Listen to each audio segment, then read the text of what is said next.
Bismillahirrahmanirrahim. Assalamualaikum warahmatullahi wabarakatuh. Pemirsa yang dirahmati Allah Subhanahu wa taala, kembali kita bertemu dalam program Focus to the Point. Kali ini kita akan membahas masih lanjutan refleksi dunia Islam. Dua peristiwa penting, Palestina dan jatuhnya rezim Bashar Assad di Suriah. Untuk kali ini kita akan memperbincangkan tentang jatuhnya rezim Bashar Assad dengan Ustadz Ismail Yusanto. Assalamualaikum warahmatullahi wabarakatuh. Waalaikumsalam warahmatullahi wabarakatuh. Tidak ada yang menduga rezim Bashar Assad yang sangat kuat ya, lebih dari 50 tahun kalau dilihat mulai dari bapaknya Hafiz Assad, didukung oleh Rusia, didukung oleh Iran, bahkan Amerika sebenarnya secara diam-diam juga mendukung Bashar Assad, tapi kemudian tumbang. Apa yang Ustaz Ismail lihat dari tumbangnya rezim Bashar Assad ini? Iya, baik. Bismillahirrahmanirrahim. Assalamualaikum warahmatullahi wabarakatuh. Waalaikumsalam. Yang pertama adalah bahwa begitulah sesungguhnya penguasa di negeri Islam, yaitu mereka-mereka yang berkuasa dengan penuh dengan kezaliman, penindasan, otoritarianisme. Dia itu berkuasa oleh karena bukan topangan rakyat, tapi topangan dari negara-negara pendukungnya. Dia hanyalah boneka atau wayang dari dalang yang sesungguhnya. Dan ketika dalang itu sudah tak menghendaki dia, makanya terbukti atau nyata bahwa dia dengan mudahnya jatuh. Bashar Assad ini anak bapak itu memang berkuasa lebih dari 50 tahun. 50 tahun dalam suasana penindasan yang luar biasa. Bisa bertahan begitu rupa bukan karena dukungan rakyat, tapi karena dukungan negara-negara yang tadi disebut. Nah, begitu dukungan ini sudah tidak ada, maka dengan mudah dia jatuhkan. Itu satu. Kemudian yang kedua, bahwa rakyat di sana saya kira sudah sampai pada satu puncak ya, kulminasi dari kemarahan yang luar biasa akibat penindasan yang sangat panjang, terbukti dari jumlah pengungsi yang begitu banyak sampai ke negara-negara sekitarnya, khususnya Turki yang disebut-sebut lebih dari 6 juta. Kemudian juga penjara Syadnyana yang juga menyimpan horor luar biasa, puluhan ribu bahkan disebut juga ratusan ribu ada di sana, hilang tanpa bekas. Mereka sampai pada satu kesimpulan bahwa tidak di rezim harus dijatuhkan. Dan menarik bahwa semangatnya adalah semangat Islam. Itu saya kira, meski ada juga unsur-unsur yang bukan Islam, tetapi dominasinya adalah Islam. Ini satu perkembangan yang menarik, tinggal bagaimana kelanjutannya agar spirit Islam itu terus terjaga sampai kepada titik yang sangat menentukan, yaitu bentuk pemerintahan itu. Ya, itu menarik Ustaz Ismail, karena sekarang ini kalau kita lihat ada upaya yang sistematis dan intensif ya dari negara-negara barat dengan sekutu-sekutu regionalnya untuk mengarahkan Suriah ke depan. Dan kalau kita lihat keyword atau kata-kata kunci tentang Suriah ke depan itu sering muncul. Pertama adalah anti diskriminatif, kemudian inklusif, bukan eksklusif. Kemudian yang kedua demokratik, walaupun tidak menyebut sekuler ya. Yang ketiga mengikuti resolusi PBB, di mana resolusi PBB itu memang menyebutkan Suriah ke depan adalah Suriah yang demokratis ya. Bagaimana Ustaz Ismail melihat intervensi Barat untuk Suriah ke depannya nih? Ya, dengan semua kata-kata kunci tadi itu, inklusif, non-diskriminatif, demokratis dan sebagainya, itu sudah menunjukkan intervensi Barat.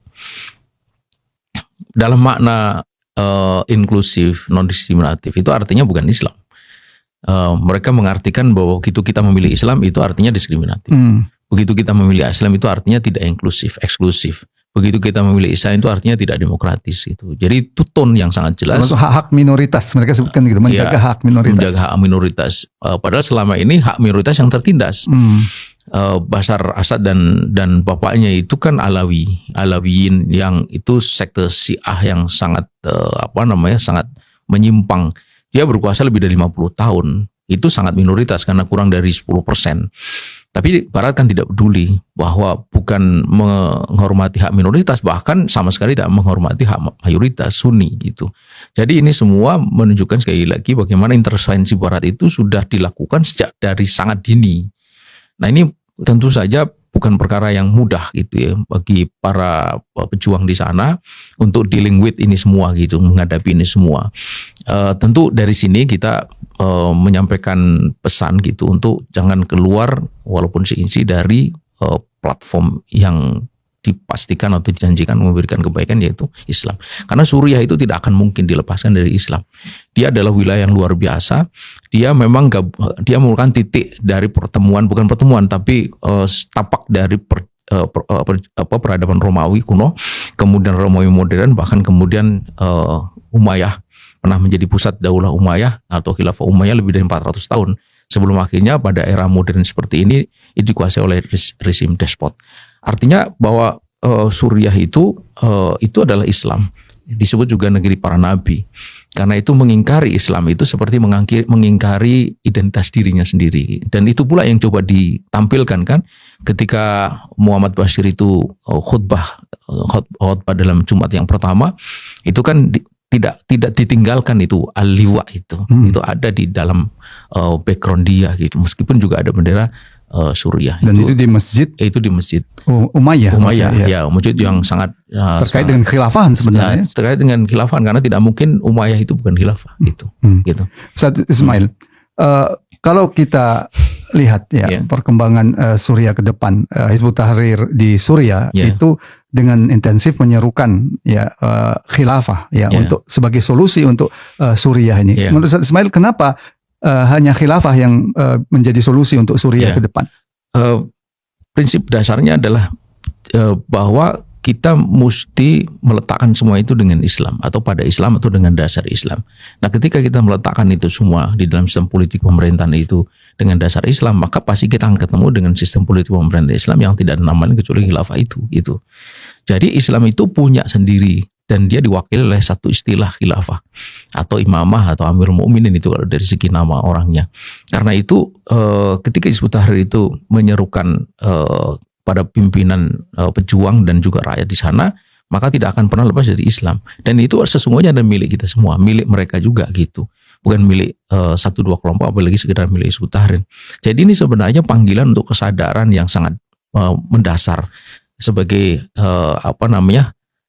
sabilul khalas gitu, untuk penyelesaian menyeluruh atas semua persoalan-persoalan yang di sana.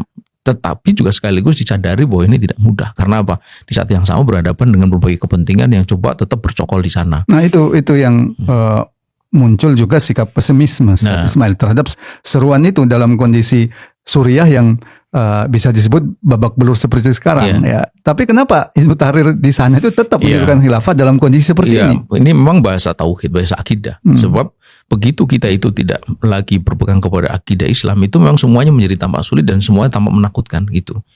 Maka kita mesti ingat itu, iyan surullah fala ghaliba lakum gitu. Jika Allah menolong, maka tidak ada satupun orang yang bisa mengalahkanmu. Karena itulah memang itu akidah. Begitu seterusnya. Kemudian ketika Allah selanjutnya Allah katakan gitu, jika engkau itu tidak atau merendahkan diri, tidak menggunakan Islam, maka siapa yang akan menolongmu gitu setelah itu? Jadi tidak ada. Jadi kita berharap kepada siapa gitu loh, tidak kepada Allah Subhanahu wa taala. Memang situasi faktual itu membuat kadang-kadang orang itu berpikir untuk melepaskan Islam. Tapi begitu melepaskan Islam, sesungguhnya melepaskan pertolongan Allah. Itu dalam semua episode pertempuran atau peperangan di masa awal Islam itu semuanya kan outnumber. Tetapi kita mendapatkan pelajaran sangat penting. Mereka tidak pernah, Nabi dan para sahabat kita itu tidak pernah keluar dari titik Islam gitu. Perang Badar kita tahu 300-900, perang Uhud 1.000-3.000, perang Khandaq 2.000-10.000, perang Mu'tah apalagi 3.000 lawan 200.000. Outnumber. Jika menggunakan logika faktual semata-mata, selesai sudah, nggak ada lagi peperangan. Tapi kan itu terjadi. Itu menunjukkan bahwa kita ini harus di dalam keadaan seperti itu, pegangan terhadap akidah itu harus semakin kokoh. So, kalau tidak memang kecut kita. Siti Hajar itu mencari air di tempat yang dia tahu tidak ada air. Bagaimana coba kalau tidak pakai akidah gitu. Nabi Musa kepepet-pet di tepian Laut Merah. Kalau tidak pakai akidah, dia sudah balik lah ngikuti Fir'aun saja. Ya, sebenarnya dari tumbangnya rezim Bashar Assad juga ada pelajaran penting, sebutlah makar Allah. Ya. Kita lihat misalkan bagaimana Iran melemah, Hizbullah melemah, termasuk Rusia melemah karena sedang memiliki agenda dengan Ukraina. Itu kan di luar perhitungan. Apakah hal yang sama bisa terjadi? Nah, hanya kemudian kan gini kadang-kadang itu ketika kita menghadapi persoalan yang begitu peliknya, kita tidak tahu seperti seolah no way out gitu ya, seperti yang dialami oleh Musa, seperti yang dialami oleh Siti Hajar.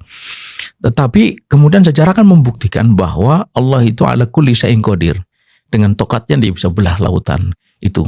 Dengan hentakan kecil kaki Ismail itu keluarlah air yang luar biasa bahkan sampai ini hari. Begitu juga peristiwa-peristiwa lain, Nabi Ibrahim dibakar dan api itu dingin gitu kepada Nabi Ibrahim tapi tidak kepada kayu.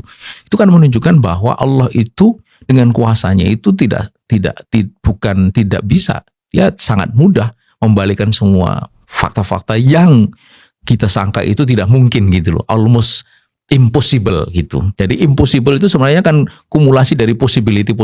Nah ini yang harus dibaca. Memang sekali lagi ini tidak mudah, tetapi jika kita tidak berpegang kepada keimanan kita kepada Allah, lalu kita berpegang kepada siapa? Sementara kita tahu kalau kita berpegang kepada dalam tanda petik keimanan kita kepada Amerika, kepada Barat, kan kita sudah tahu seperti apa akhir dari Marcos, seperti apa akhir dari Anwar Sadat, seperti Hosni Mubarak, kemudian Hafez Asad, Bashar Asad dan sebagainya gitu kan. Semua tahu bahwa penguasa despot itu di titik yang dilihatnya sudah tidak menguntungkan dilepas. Tapi kalau Allah tidak gitu. Ya, makanya disebut fala ghaliba lakum. Itulah optimisme Rasulullah. Dalam kondisi yang sebutlah masih sedikit di Makkah, Rasulullah sudah bicara menaklukkan negara-negara adidaya. Ya, terima kasih Ustaz Ismail. Pemirsa, demikian tadi refleksi akhir tahun kita tentang kondisi umat Islam terutama di Suriah. Optimisme harus tetap ada. Dan optimisme itu muncul ketika kita berpegang teguh pada Islam. Karena dengan berpegang teguh pada Islam itulah pertolongan Allah akan datang kepada kita. Dan kalau Allah telah menolong kita, tidak akan ada yang bisa mengalahkan umat Islam. Semoga bermanfaat. Assalamualaikum warahmatullahi wabarakatuh. Waalaikumsalam.